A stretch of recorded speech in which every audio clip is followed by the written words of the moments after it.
Eranholi കുടക്കളത്ത് bomb സ്ഫോടനത്തിൽ വയോധികൻ മരിച്ച സംഭവത്തിൽ സിപിഎമ്മിനെ വിമർശിച്ച് രംഗത്തെത്തിയ യുവതിക്ക് നേരെ ഭീഷണിയെന്ന് ആരോപണം. ബുധനാഴ്ച രാത്രി പാർട്ടി പ്രവർത്തകർ വീട്ടിലെത്തിയതായി മരിച്ച വേലായുധന്റെ അയൽവാസി സീന പറഞ്ഞു. അമ്മയോട് മകളെ കാര്യം പറഞ്ഞ് മനസ്സിലാക്കണമെന്ന് പറഞ്ഞതായും ഇവർ വ്യക്തമാക്കി. ഇതിന് നല്ല വാക്കുകൊണ്ടുള്ള ഭീഷണിയായാണ് സീന വിലയിരുത്തുന്നത്. സ്ഫോടനവുമായി ബന്ധപ്പെട്ട് യുവതി നടത്തിയ വെളിപ്പെടുത്തലുകളെ സിപിഎം തള്ളിയിരുന്നു. കോൺഗ്രസ് അനുഭാവമുള്ള കുടുംബവുമാണ് യുവതിയുടേതെന്നും 4 വർഷമായി പ്രദേശത്ത് അവർ താമസിക്കാറില്ലെന്നുമാണ് എരഞ്ഞോളി പഞ്ചായത്ത് അംഗം നിമിഷയുടെ വാദം. അതിനിടെ സീനയുടെ വീടിന് സുരക്ഷ പോലീസ് നൽകുന്നുണ്ട്. ഇതിന് പിന്നാലെയാണ് ഭീഷണിയും എത്തിയത്. പ്രദേശത്തെ പഞ്ചായത്ത് മെമ്പർ ഉൾപ്പെടെയുള്ളവരാണ് വീട്ടിലെത്തിയതെന്ന് സീന വ്യക്തമാക്കുന്നു. സ്ത്രീകളാണ് വന്നത്.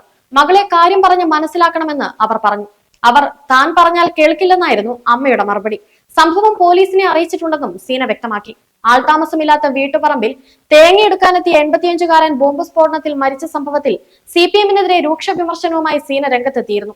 തേങ്ങയെടുക്കുന്നതിനിടയിൽ കിട്ടിയ സ്റ്റീൽ പാത്രം വീടിന്റെ തറയോട് അടിച്ചപ്പോഴുണ്ടായ സ്ഫോടനമാണ് വേലായുധന്റെ മരണത്തിലേക്ക് നയിച്ചത്. മകളെ നിലയ്ക്ക് നിർത്തണമെന്നും പറഞ്ഞ് മനസ്സിലാക്കിയാൽ നല്ലതെന്നുമായിരുന്നു താക്കീത്.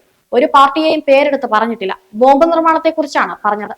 നാട്ടിൽ സമാധാനത്തോടെ ജീവിക്കാൻ വേണ്ടിയാണ് തുറന്നു പറഞ്ഞതെന്നും സീന പറഞ്ഞു.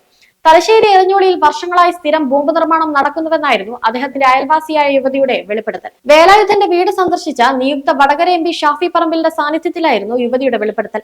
പേടിച്ചിട്ടാണ് ആരും മിണ്ടാത്തത്. ആരെങ്കിലും തുറന്നു പറഞ്ഞാൽ വീട് ബോംബെറിഞ്ഞ് നശിപ്പിക്കും. പിന്നെ ഇവിടെ ജീവിക്കാൻ അനുവദിക്കില്ല. ഒഴിഞ്ഞു കിടക്കുന്ന വീടുകളൊക്കെ പാർട്ടിക്കാരുടെ ഹബ്ബാണ്.